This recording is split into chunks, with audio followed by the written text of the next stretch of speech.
Hi, my name's Dave Loomis, and I'm the Executive Director of the Institute for Regulatory Policy Studies here at Illinois State University.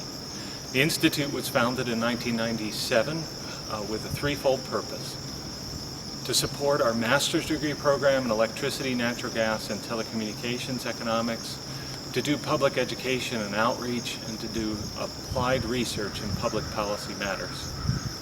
As part of our education and outreach mission, we've created these video podcasts. And each month we're going to sit down with a key policy decision maker in Illinois that helps shape the innovative regulatory environment that we have here in Illinois.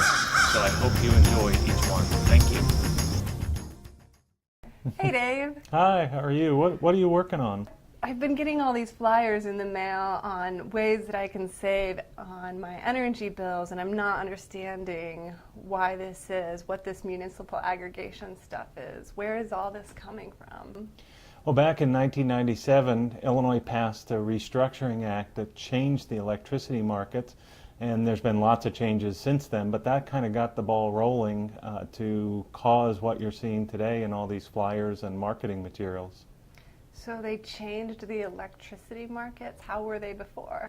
So before 1997, we had companies that were vertically integrated. So you had your electricity provided by a company that owned the generation, the transmission, and the distribution to your house. So it was a single company from end to end, from the generation to your home. And then in 1997, we changed it. Okay, so it was one company before, and then they changed it. How is it now?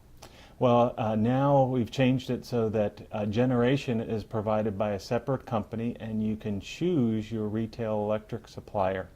I had the privilege of talking with several policymakers around the state, including Chairman Doug Scott, who's chairman of the Illinois Commerce Commission. He was also in the Illinois legislature and a chief architect of the 1997 Act, and here's what he had to say. If you go back to 95 or 6 when we first started this with the restructuring, it was a time of very high power prices in the state. And for a lot of reasons, we'd had a large nuclear build out, all of the costs for doing that were what ratepayers were paying, and we were the highest at the time, if I recall correctly, we were the highest by quite a margin in the whole Midwest, and one of the highest rates in the country were being paid by Illinois ratepayers. And so the thought was, this was at a time where there were people going around the country trying to get lots of state legislatures to consider having competition on the generation portion of their bill. I also talked with Marty Cohen, who was the executive director of the Citizens Utility Board back in 1997 and was involved in the passage of the 97 Restructuring Act. Marty was also briefly chairman of the Illinois Commerce Commission and held other positions in state government. And here's what Marty had to say. By 97, everybody was pretty fed up with the regulatory system. But it sounds like Cub and consumers were kind of winning in the court system. Cub was winning in the court system, but you know what? The rates were still among the highest. Even though they were lower than after they had those been. big cuts. Well, they were lower than they had been, and they were coming back down relative to others. But the rates were still very high for ComEd and Illinois Power.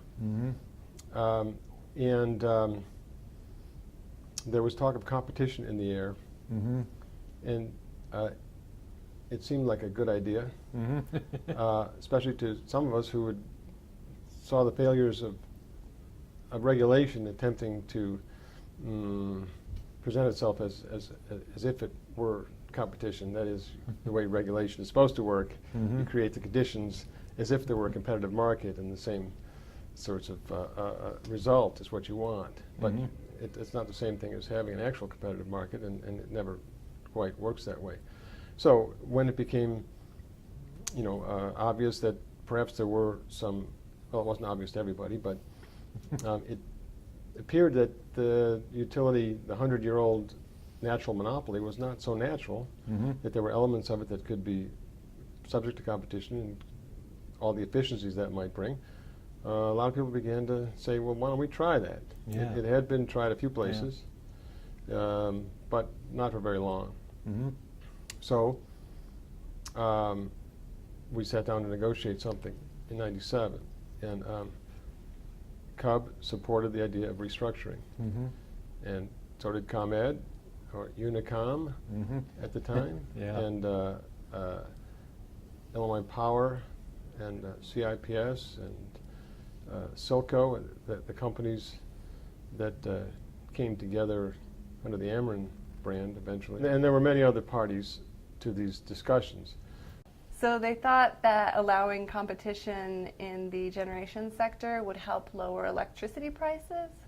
Yeah, but remember, in your electricity bill, it's not just made up of the generation of electricity. You're paying for generation, transmission, and distribution. Here's how Doug Scott explained it. Folks didn't necessarily understand at the time kind of the three sections of what you pay for on your electric bill. You pay for somebody to generate the power, and then you pay for a company like Commonwealth Edison to bring it to you, and then you pay for also the larger transmission issues, more so than just getting from power plant to your door. And what this bill did was essentially take that first portion, the power generation portion, which is the largest portion of our electric bills, and say the people who have that generation cannot also be the company that distributes that power to you. So ComEd cannot both do, or Ameren cannot both generate the power and then bring it to you in one bundled bill. So and so to split that off and try to bring competition to this power generation section was the design of the bill. So market restructuring changed the electricity markets from electricity being completely bundled to being separated into generation and distribution. Yeah, that's right. So it's almost like when you buy books off of Amazon.com, they get delivered from UPS or FedEx. That delivery service is similar to what the utilities are doing in their transmission and distribution function, delivering that electricity to your house. So I could get my books from anywhere. I could get them from Powell's Bookstore, or Books A Million, or Barnes & Noble. I could buy books from any place, but it would still be shipped by the same shipping company? Yeah, right. And so that's why you're getting all these flyers. They are the retail electric suppliers, just like Amazon and Barnes & Noble. You have your choice now of who generates your electricity. So your utility service is still provided by Ameren or Commonwealth Edison, but you can choose your supplier of electricity, and they'll choose the generator. That's your retail choice. So all of this happened in 1997 during the Restructuring Act. That was a couple decades ago. Why am I getting bills now?